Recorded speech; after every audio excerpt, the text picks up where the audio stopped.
नमस्कार दोस्तों, top 10 daily current affair series में आप सभी का बहुत बहुत स्वागत है। और आज 11 अक्टूबर है।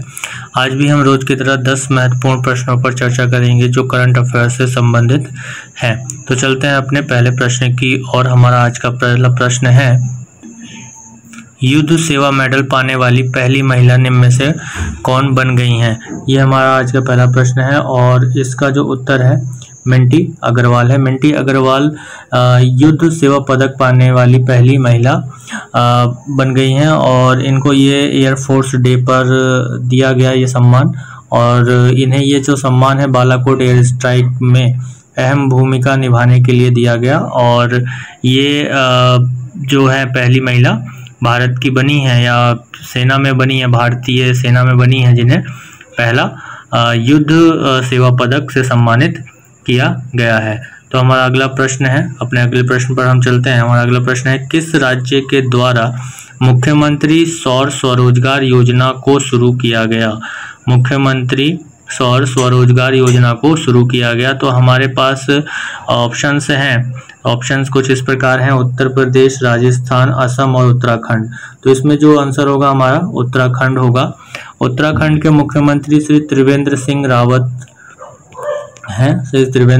रावत हैं और इन्होंने देहरादून में इस योजना की शुरुआत की है।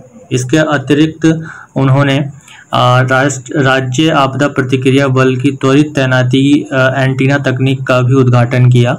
इस तकनीक का जो लाभ है वो यह है कि जो शून्य नेटवर्क वाले क्षेत्र हैं वहाँ में भी आपातकाल की स्थिति में संचार को ये स्थापित करने में मदद करेगा।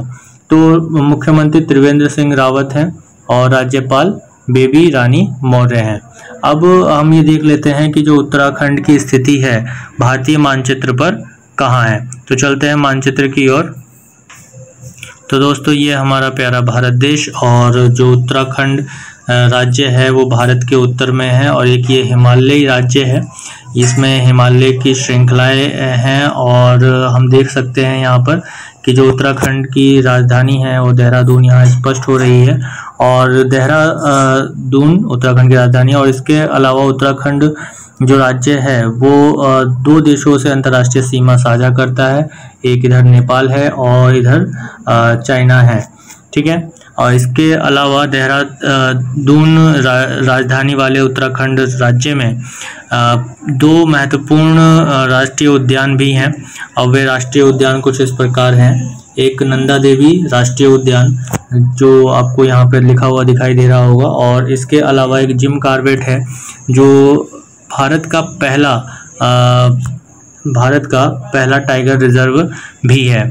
तो अब हम चलते हैं अपने अगले प्रश्न की ओर।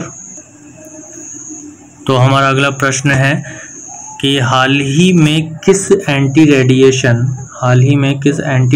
मिसाइल का सफल परीक्षण किया गया? तो इसका उत्तर है रुद्रम 1। रुद्रम 1 मिसाइल का सफल परीक्षण ओडिशा के बालासोर से किया गया है और ये सुखोई विमान से लॉन्च किया जा सकता है आसानी से। सुखोई 30 विमान से आसानी से लॉन्च किया जा सकता है। और रुद्रम भारत की पहली स्वदेशी एंटी रेडिएशन मिसाइल है जो ध्वनि की गति से 2 गुनी तेज चलती है और यह हवा से सतह पर मार करने वाली मिसाइल है और जिसे रडार को नष्ट करने के लिए मुख्य रूप से बनाया गया है। यदि ओडिशा के मुख्यमंत्री का नाम देखें तो ओडिशा के मुख्यमंत्री वर्तमान को है नवीन पटनायक और यहाँ के राज्यपाल हैं डॉक्टर SC जमीर। तो बंगाल की खाड़ी में ओडिशा के तट पर स्थित बालासोर से रुद्रम 1 का सफल परीक्षण किया गया। किसने किया है? DRDO ने किया है। DRDO ने एक और परीक्षण किया है लेकिन वह कर्नाटक के कुर्ग जिले में किया है। और किसका किया है? कर्नाटक के कुर्ग जिले में रुस्तम का किया है। रुस्तम सेकंड का किया है। रुस्तम सेकंड क्या है? रुस्तम सेकंड एक ड्रोन है जिसका सफल परीक्षण DRDO ने कर्नाटक के कुर्ग में किया है। यदि हम यहाँ पर ओडिशा की स्थिति देखें मानचित्र पर तो कहाँ हमें दिखाई देगी? तो इसके लिए हम चलते हैं मानचित्र पर। तो मानचित्र पर बंगाल की खाड़ी के तटीय क्षेत्रों में हम चलें तो ओडिशा भारत के पूर्व दिशा में हमें दिखाई देगा और ये ओडिशा राज्य आपको यहाँ पर लिखा हुआ नज़र आ रहा होगा। तो ओडिशा की सीमाएँ ये ओडिशा राज्य की सीमाएं हैं और यहाँ पर महत्वपूर्ण एक चीज़ चिलिका झील है, जिसको हम कई बार अपनी किताबों में पढ़ते हैं। चिलिका झील यहाँ पर है ओडिशा में, और इसी के बराबर में चिलिका झील के दक्षिण में एक नदी बहती है जिसका नाम हम अक्सर समाचारों में देखते हैं, रुस्किलिया रिवर। और ये रुस्किलिया नदी के जो तटीय क्षेत्र है, यहाँ पर हम हर साल देखते हैं कि एक ओलिव रिडले प्रजाति का दुनिया का सबसे छोटा कछुआ यहाँ पर हर साल आते हैं बड़ी संख्या में, और अपने अंडे यहीं पर देते हैं। तो एक तो ये इसलिए फेमस है। दूसरा, यहाँ पर कुछ प्रसिद्ध राष्ट्रीय उद्यान है, जैसे सिम्पली पार राष्ट्रीय उद्यान है, भितरकनिका राष्ट्रीय उद्यान है, कहाँ, ओडिशा में। अगर हम इसको थोड़ा जूम इन करके देखें तो सिम्पली पार नेशनल पार्क यहाँ है। सिम्पली पार नेशनल पार्क आप लोगों को लोकेट हो रहा होगा, और इसके साथ साथ भितरकनिका राष्ट्रीय उद्यान भी यहाँ पर है। तो आप लोगों को उड़ीसा की जो लोकेशन है वो यहाँ पर दिख गई है। अब हम चलते हैं अपने अगले प्रश्न की ओर। अगला प्रश्न है हमारा, 11 अक्टूबर 2022 को किसके द्वारा ग्रामीण भूमि मालिकों को संपत्ति कार्ड का वितरण किया जाएगा? ग्रामीण भूमि मालिकों को संपत्ति कार्ड का वितरण किया जाएगा, तो इसका उत्तर होगा प्रधानमंत्री नरेंद्र मोदी जी द्वारा ये कार्ड वितरण किया जाएगा। और ये कार्ड वितरण जो है स्वामित्व योजना के अंतर्गत वितरित किया जाएगा। और इस योजना का जो मुख्य उद्देश्य है वो यह है कि ग्रामीण आबादी की जो आवासीय संपत्ति है उसके दस्तावेज का अधिकार प्रदान करना। अक्सर ये देखा जाता है कि जो ग्रामीण क्षेत्र है उसमें जो भी संपत्ति है उसके एक प्रॉपर डॉक्यूमेंट्स नहीं होते हैं, जिसकी वजह से बहुत सी परेशानियों का सामना करना पड़ता है। तो उस चीज़ को ख़त्म करने के लिए स्वामित्व योजना के अंतर्गत सर्वे करके ग्रामीण आबादी को आवासीय संपत्ति के दस्तावेज देना इस योजना का उद्देश्य है। तो 11 अक्टूबर को प्रधानमंत्री नरेंद्र मोदी के द्वारा ग्रामीण भूमि मालिकों को ये संपत्ति कार्ड वितरित किए जाएंगे कुछ राज्यों में। इसके आगे हमारा जो अगला प्रश्न है वो कुछ इस प्रकार है कि विश्व मानसिक दिवस कब मनाया जाता है?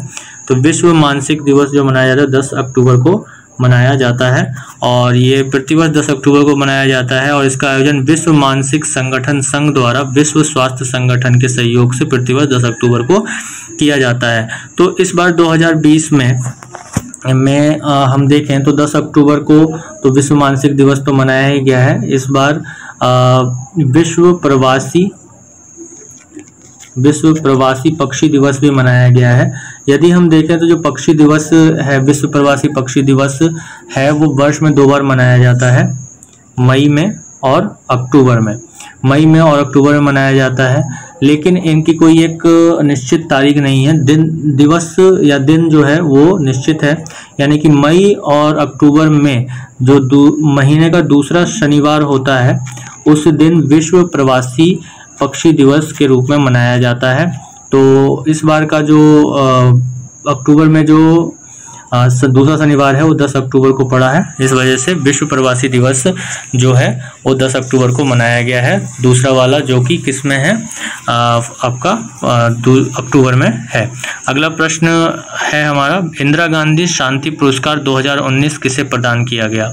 इंदिरा गांधी शांति पुरस्कार 2019 किसे प्रदान किया गया? 2020 में 2019 का जो शांति पुरस्कार है ये प्रदान किया गया इंदिरा गांधी। तो ऑप्शन है Kofi Annan, Angela Merkel, David Attenborough, MS Swaminathan. तो यहाँ पे जो आंसर होगा हमारा वो होगा David Attenborough. David Attenborough British मूल के निवासी हैं और ये ब्रॉडकास्टर और प्रकृतिवादी व्यक्ति हैं। BBC में ये प्रकृति से संबंधित लेखों के लिए जाने जाते हैं, और इस पुरस्कार की शुरुआत 1986 में की गई थी इंदिरा गांधी ट्रस्ट के द्वारा। और ये पुरस्कार उन लोगों को दिया जाता है जो अंतर्राष्ट्रीय शांति और विकास को बढ़ावा देने के लिए कार्य करते हैं। तो अपने अगले प्रश्न की ओर हम बढ़ें तो हमारा जो अगला प्रश्न है कि अक्टूबर 2020 को 41वां सरला पुरस्कार से सम्मानित किए जाने की घोषणा की गई है। किसे सम्मानित किया जा रहा है 41वें सरला पुरस्कार से? देखिए, सरला पुरस्कार जो है वो साहित्य के क्षेत्र में दिया जाता है, और ये ओडिशा में मुख्य रूप से दिया जाता है, और ओडिशा में भी ओडिया भाषा में योगदान देने वाले लोगों को ये दिया जाता है। तो यहाँ पे जो हमारा इसका उत्तर होगा वो नित्यानंद नायक होगा। इनको इनकी एक उड़िया कविता के लिए ये पुरस्कार दिया जा रहा है। और ये प्रसिद्ध ओडिया कवि है नित्यानंद नायक।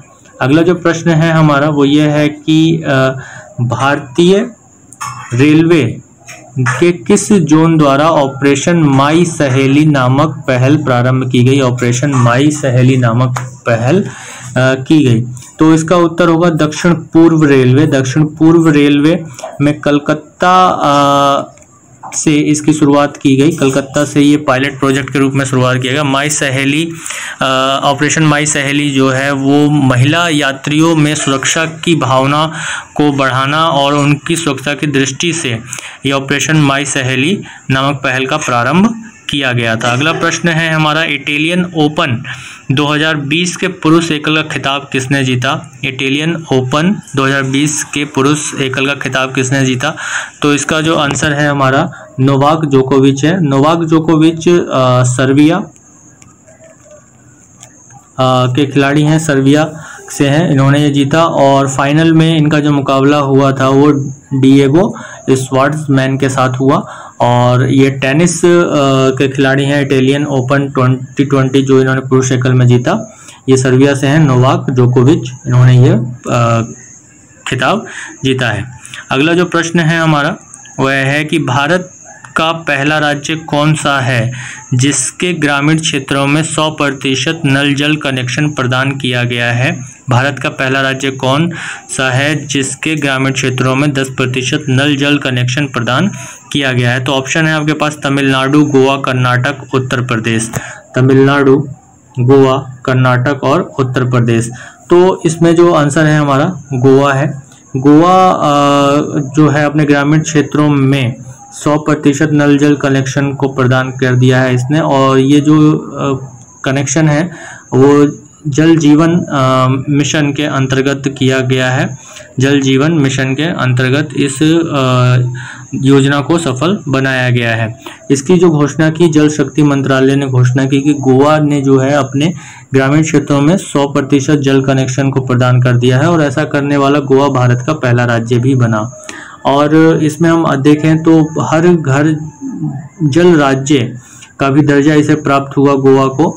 और ग्रामीण क्षेत्रों तक नल जल की सुविधा जो है वो जल जीवन मिशन के अंतर्गत की गई। जल जीवन मिशन का उद्देश्य 2024 तक भारत के सभी ग्रामीण घरों में जल की उपलब्धता नल के द्वारा करवाना तय किया गया है।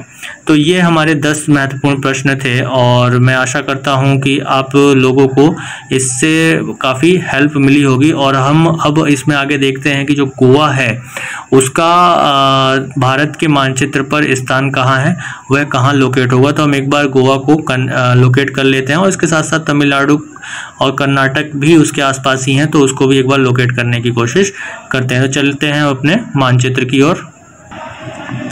तो दोस्तों भारत का प्रायद्वीपीय भाग और यहाँ अरब सागर है और अरब सागर का जो तटीय क्षेत्र है वहाँ गोवा राज्य पड़ता है। ये आप रेड डॉट देख रहे हैं तो ये गोवा राज्य को दर्शाता है। ये गोवा राज्य है और इसकी राजधानी है पणजी। ठीक है, पणजी इसकी राजधानी है और ये तटीय क्षेत्र है पूरा गोवा का। ये गोवा की लोकेशन है। इसके बाद यदि हम देखें तो कर्नाटका जो है वो थोड़ा सा इसके दक्षिण पूर्व में पड़ता है। ये कर्नाटका राज्य है, यहाँ पर ये आपको लोकेट हो रहा होगा कर्नाटका लिखा हुआ।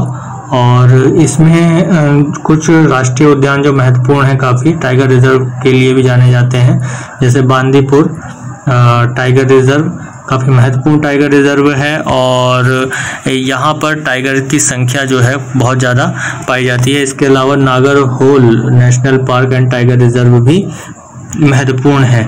इसी प्रकार यदि कर्नाटक के दक्षिण में चलें तो कर्नाटक के दक्षिण में हमें जो राज्य मिलता है वो केरला है और केरला के पूर्व में अगर हम जाएं तो ये तमिलनाडु राज्य हमें लोकेट होता है। और तमिलनाडु राज्य के दक्षिण में हम देखेंगे तो मन्नार की खाड़ी है, ये हम देखते हैं। और भारतीय मुख्य भूमि का सबसे दक्षिणतम बिंदु कन्याकुमारी भी तमिलनाडु में ही स्थित है। और मन्नार की खाड़ी भारत का राष्ट्रीय जलीय उद्यान में से एक है।